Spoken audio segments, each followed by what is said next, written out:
Hello guys, I am Gulshan Khatoon. Welcome to my YouTube channel Gulshan classes. आज मैं आप सबके सामने नेट दिसंबर 2023 वाला एक और पीवाईक्यू लेकर आई हूँ। मैथमेटिकल इकोनॉमिक्स का क्वेश्चन दे रखा है। देखिए, suppose the cost function C is equal to इतना, where W1 and W2 are the prices of two inputs which are used in production of Y.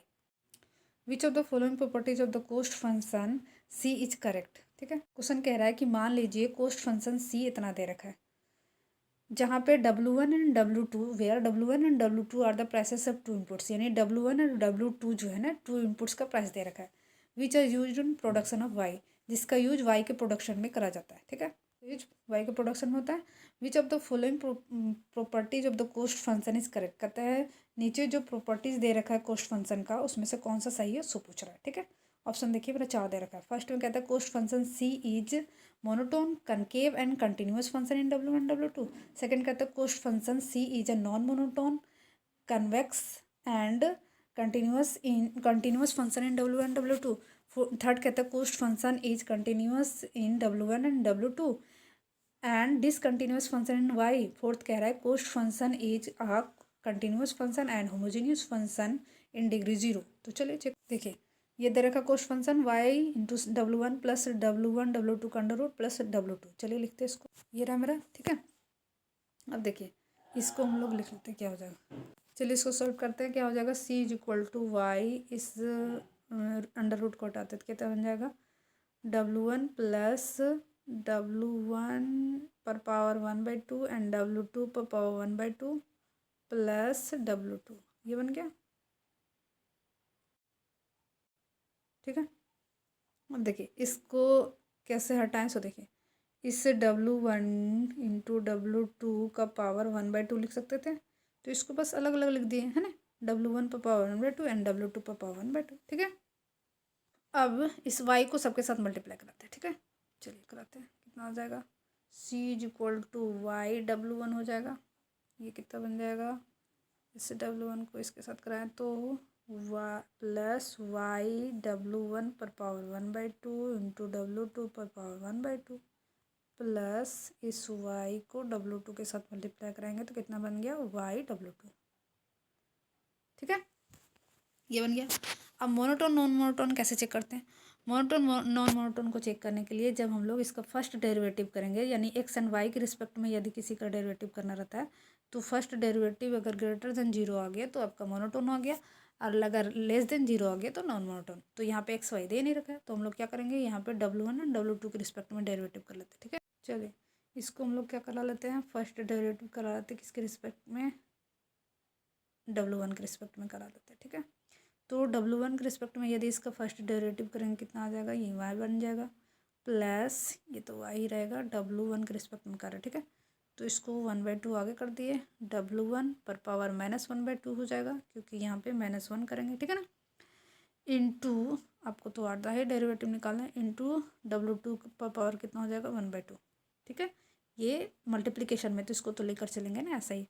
ठीक है, और ये कांस्टेंट बन जाएगा क्योंकि W1 के रिस्पेक्ट में कर रहे हैं, प्लस यहाँ पे क्या बन जाएगा, 0 बन जाएगा। ठीक है, अब इसको अरेंज कर लेते हैं। क्या बन जाएगा मेरा, अरेंज करने पर y प्लस इस 1/2 को आगे कर देते हैं, क्या हो जाएगा, 1/2 y W1 पर पावर -1/2 इंटू W2 पर पावर 1/2।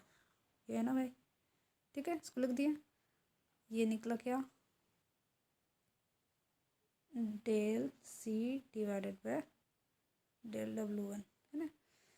तो W1 के रिस्पेक्ट में ये निकल गया डेरिवेटिव। अब देखिए इसका वैल्यू क्या है, ग्रेटर देन 0 है कि नहीं, क्योंकि ये पॉजिटिव में है ना, पर वैल्यू कितना है, पॉजिटिव में, तो ये क्या बन गया, ग्रेटर देन 0 बन गया। ठीक है, अब हम लोग निकाल लेते हैं W2 के रिस्पेक्ट में डेरिवेटिव। क्या हो जाएगा, W2 के रिस्पेक्ट में करेंगे तो del C divided by del W2। कहाँ गया क्वेश्चन, ये रहा, यहाँ से निकालते हैं। W2 के रिस्पेक्ट में निकालेंगे तो इसका वैल्यू कितना आ जाएगा, 0, है ना। W1 को कांस्टेंट लेना पड़ेगा, ये बन गया 0, प्लस आगे क्या हो जाएगा, ये इसका तो हम लोग ऐसा ही उतारेंगे, y एंड W1 पर पावर 1/2, क्योंकि निकाल रहे W2 के रिस्पेक्ट में, तो ये हो जाएगा इंटू 1/2 W2 पर पावर -1/2 बन गया, प्लस देखते हैं ये W/2 है तो y बन जाएगा, है ना। W2 है तो क्या बन जाएगा, y बन जाएगा। अब इसको अरेंज कर लेते हैं, क्या बन जाएगा, del C divided by del W2 करेंगे तो इस 1/2 को आगे कर देते हैं, कितना बन जाएगा 1/2 y W1 पर पावर 1/2 इंटू W2 पर पावर -1/2, है ना, प्लस y। ठीक है, लिख लें इसी चीज़ को वहाँ पे अरेंज करके। अब हम लोग क्या करेंगे, हाँ ये भी अब देखिए ये भी पॉजिटिव में है तो इसका भी वैल्यू क्या आएगा, ये क्या हो जाएगा, ग्रेटर देन 0 हो जाएगा, यानी मोनोटोन बन गया। मोनोटोन के लिए हम लोग क्या कर रहे थे कि फर्स्ट डेरिवेटिव यदि ग्रेटर देन 0 होगा तो क्या हो जाएगा, मोनोटोन हो जाएगा। अगर लेस देन 0 होता तो नॉन मोनोटोन होता। ठीक है, ये बन गया आपका मोनोटोन, क्योंकि दोनों में क्या आया है, दोनों में आ गया आपका ग्रेटर देन 0। अब हम लोग का आंसर आ गया क्योंकि फर्स्ट में ये मोनोटोन दे रखा है। अब हम लोग आगे चेक कर लेते हैं कनकेव और कन्वेक्स को। ठीक है, ये तो पता चल गया कि आंसर क्या आ जाएगा, 1 ही आएगा क्योंकि एक ही में दे रखा था मोनोटोन। अब हम लोग चेक कर लेते हैं कनकेव और कन्वेक्स को। कनकेव और कन्वेक्स को कैसे चेक करते हैं हम लोग, कनकेव कन्वेक्स को चेक करने के लिए हम लोग निकाल रहे थे सेकेंड डेरिवेटिव, है ना। अगर सेकेंड डेरिवेटिव एक्स के रिस्पेक्ट में निकाल रहे थे, अगर इसका सेकेंड डेरिवेटिव ग्रेटर देन 0 आ रहा था तो मिनिमम वाला पॉइंट बन रहा था, है ना, और लेस देन 0 आ रहा था तो मैक्सिमम वाला पॉइंट बन रहा था। और मैक्सिमम वाला पॉइंट बन रहा था तो क्या बन रहा था कनकेव शेप का बन जा रहा था ना उसका शेप, और ऐसा वाला रहता तो यानी कि ग्रेटर देन 1 वाला रहेगा तो मिनिमम वाला, और मिनिमम वाला में कैसा बन रहा था, कन्वेक्स शेप बन रहा था। ठीक है, तो अब हम लोग इसका चेक कर लेते हैं सेकेंड डेरिवेटिव भी। ठीक है, W1 और W2 के रिस्पेक्ट में सेकेंड डेरिवेटिव क्या आएगा, अगर सेकेंड डेरिवेटिव ग्रेटर देन 0 आ गया तो मेरा बन जाएगा क्या, ग्रेटर देन 0 आ गया तो मिनिमम वाला केस बन जाएगा, है ना। और अगर लेस देन 0 बन जाएगा तो मैक्सिमम वाला, और उसमें से हम लोग फाइंड कर लेंगे कौन कनकेव है कॉन्वेक्स है। ठीक है, हम लोग इसका फर्स्ट डेरिवेटिव से निकाल लेते हैं सेकेंड डेरिवेटिव। कैसे बनेगा, del 2C divided by del W1 का स्क्वायर। ठीक है, तो ये y का क्या बन गया 0 प्लस W1 के रिस्पेक्ट में निकाल रहे हैं ना, 1/2 रहने देते हैं, y रहने देते हैं, इंटू इस -1/2 को आगे कर देते हैं, -1/2 इंटू W1 पर पावर यहाँ -1 करेंगे कितना आएगा, -3/2, है ना।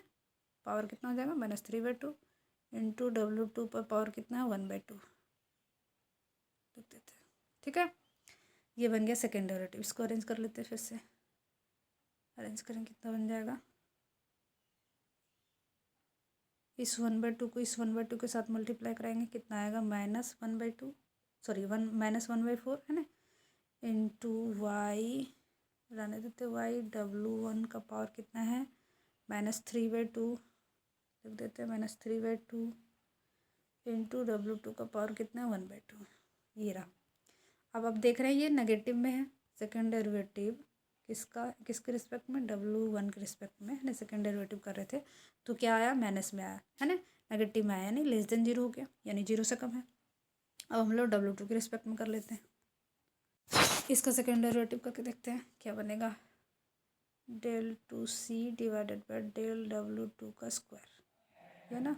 ठीक है, तो अब देखिए डेल W2 के रिस्पेक्ट में निकालना है तो 1/2 रहने देते हो, y W1 का वैल्यू 1/2 रहने देते हैं, इंटू -1/2 ये W2 पर पावर -3/2 प्लस 0, या तो वही बात खत्म, ये डाल लेते हैं।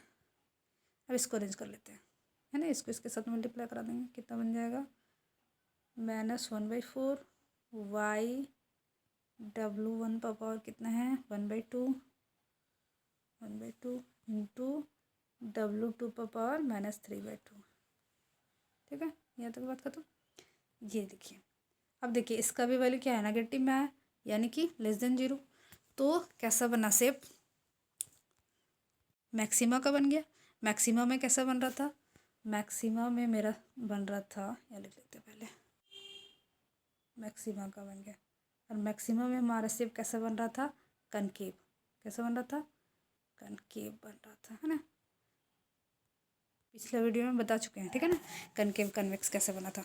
तो चलिए मेरा ऑप्शन से मिलाते हैं। अब ऑप्शन 1 में कोस्ट फंक्शन सी इज क्या है, monotone, concave and continuous function in W1 W2। ठीक है, 1 वाला हो जाएगा क्योंकि मेरा क्या आ गया 1 में, मोनोटोन भी साबित हो गया और कनकेव, ठीक है ना। कंटिन्यूअस तो कॉस्ट फंक्शन कंटिन्यूअस में ही होता है ना, ऐसे बनता है ना टोटल कॉस्ट का से, या फिर वेरिएबल कॉस्ट का भी ऐसा ही बनता है ना टोटल वेरिएबल कॉस्ट का। तो इस तरह से ये बन गया फर्स्ट वाला ऑप्शन, है ना। अब देखिए सेकंड में क्या कह रहा था, सेकंड में कह रहा था मेरा नॉन मोनोटोन नहीं था, है ना, और कन्वेक्स भी नहीं बन रहा था, तो बात खत्म हो गई, ठीक है। थर्ड में क्या कहता है, डिसकंटिन्यूअस फंक्शन इन वाई, ये भी गलत है। फोर्थ में कह रहा था कॉस्ट फंक्शन इज कंटिन्यूअस, तो ये तो सही है।